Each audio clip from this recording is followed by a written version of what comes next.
Hello, I'm Brian Fox. Welcome to I Hate Rock Music. And I thought I would do a video on the whole idea of cutouts. A lot of new vinyl record collectors may or may not be aware of what exactly cutouts are, and I refer to them a lot because I loved buying cutouts back in the 70s, and I discovered all these wonderful bands, sifting through the cutout bins, and of course paying pennies on the dollar. And a lot of them I'd never heard before. But the whole idea of cutouts is, of course, record companies would uh, anticipate sales and put out records by bands that they were promoting. And sometimes they would be records that failed completely, and all the copies would be put into cutout bins and they would be discontinued. Other ones are just overpressings.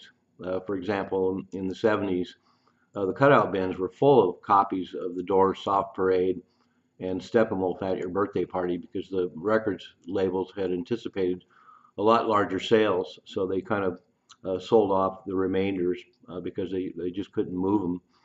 But a lot of them, as I pointed out, were records that were just discontinued. They just didn't sell well. And they're called cutouts, of course, because a lot of times they would just cut the corners or put a hole punch through them. And that was so the stores couldn't return them for full credit, and customers who bought them couldn't bring them back to the store and get full credit either. And they did the same thing with 45s. They would drill holes through the 45s and the picture sleeves, I might add, and sell those as cutouts. And they even did that with cassettes. So if you find cassettes with a drill hole in them, they were cutouts. And they were sold to retailers by what were called rack jobbers, and that was a business that boomed in the 70s, where independent rack jobbers would go around and basically lease space in a department store or all kinds of stores that may or may not carry records, and then sell them there, and then the store would get a cut, and the rack jobbers would get a cut. And so, like I say, they were generally records that were either discontinued, remainders that didn't sell, or overpressings. And these are not to be confused with promos, of course. A lot of those have cut corners, but a lot of them have timing strips as well. And that's a whole other category that I'll probably do a video on. What I was surprised to find out about cutouts too is that a lot of U.S. cutouts were shipped in moss to Europe and the U.K. particularly. So European and UK record buyers had a lot of access to cutouts from the USA, and that wasn't reciprocal. There was no cutouts in Europe per se, and a lot of those certainly weren't shipped to the US, which is unfortunate, although some were. But I talk about cutouts a lot because I basically bought all the big records at the time at full retail. I was really into, by the time I was in my early teens, 12, 13, 14, 15, I was buying, Grand Funk and Deep Purple and Black Sabbath and Led Zeppelin and all the big bands paying full retail.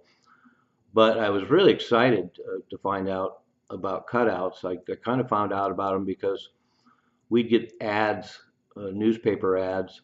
I lived in Virginia Beach at the time, and we would get newspaper ads. And for example, one of them, they said, "Oh, here's a Jimi Hendrix album called At His Best." I had no idea what it was. I just knew it was Jimi Hendrix. They were on sale for $1.99, so I talked my parents into driving me down to JM Fields, and I bought all three Jimi Hendrix At His Best records, which of course are really lo-fi jam recordings that have little relation to Jimi Hendrix's main catalog. Another time I was a big Steppenwolf fan, and their 72 album For Ladies Only didn't sell very well, and I saw a newspaper ad for Steppenwolf For Ladies Only for $1.99. Once again, I talked my parents into going down to JM Fields so I could buy that Steppenwolf record. But what I discovered is, you'd walk into a department store. So most department stores had small records sections in the stores, and of course, there was a lot of independent record stores. I didn't really get access to a lot of small independent record stores back then, but I've always had access to records going to department stores. And what would happen is they'd have a big sale, they'd send out a flyer, and you'd walk in the store and they'd have 5, 6, 7, 8 tables of boxes full of records, all priced really cheap. So the remainder records were generally about $1.99. Those were the best albums. But then you'd find all these incredible deals, like two for 50 cents or two for 44 cents.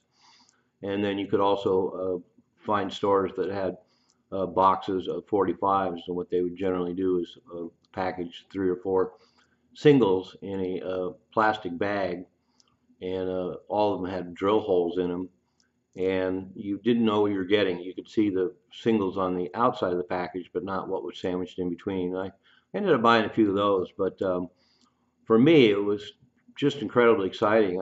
Of course, I learned that these were records that would be discontinued, so I kind of panicked, like, wow, these records are going to disappear. I better grab as many as I can. But the other thing that was exciting was just going in and looking through these racks and finding interesting covers and interesting bands and buying them, for so cheap, and then going home and discovering these bands. And I can't count how many amazing bands I discovered that way that I'd never heard before. And I bought them and took them home and was amazed. And that includes, the first 2 cutouts I bought were the 2 Mount Rushmore albums because they looked like they were going to be heavy.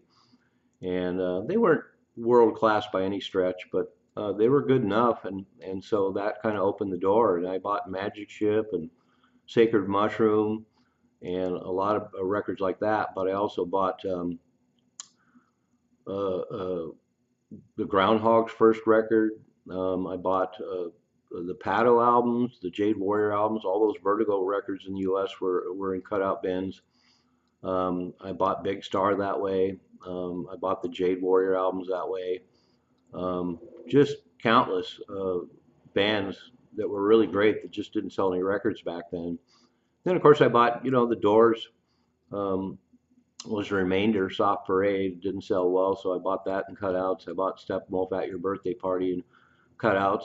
And amazingly, I know it's hard for people to believe now, but MC5 Records, both Atlantic and Elektra, really banked on those records selling, and the cutout bins were just stuffed with copies of Kick Out the Jams and Back in the USA.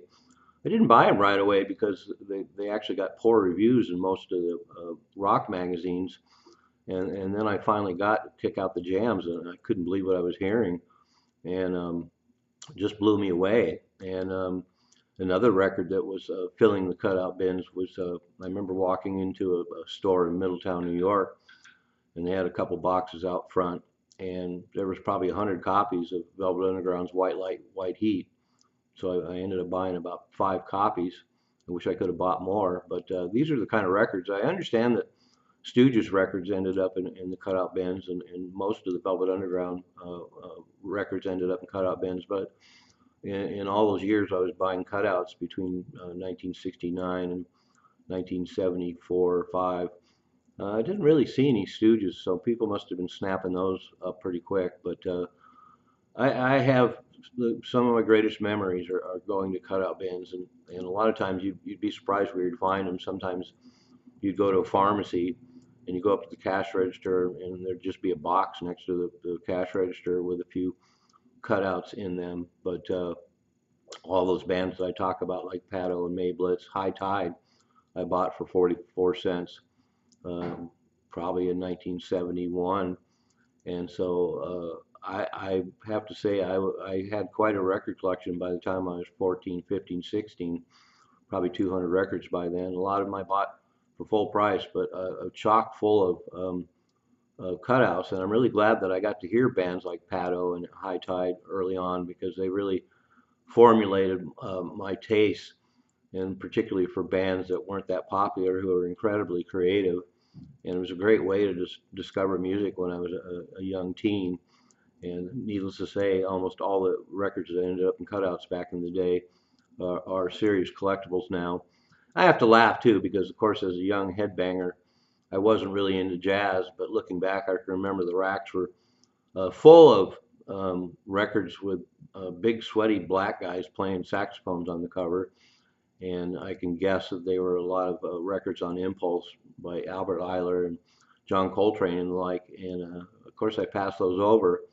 When I finally did hear a couple of free jazz records back then, I responded to them a lot. My ideas about jazz were pretty much low key bebop records, which didn't excite me then, but I was fully open to a lot of crazy free jazz. So I'm sad that I didn't buy a lot of those cutout impulse records back in the day. But like I say, those were the glory days of the golden age of vinyl, and going out and buying cutouts was just one of the biggest thrills there was for me. And so a lot of these bands I talk about, like I pointed out, I was already big fans of them by the time I was 13, 14, 15, 16 years old, and my collection was bursting with all these amazing bands. So there you have it for all you young vinyl collectors. Little glimpse of the euphoria and such a wonderful cornucopia of great music was available for pennies on the dollar. I'm Brian Fox. Thank you for watching I Hate Rock Music.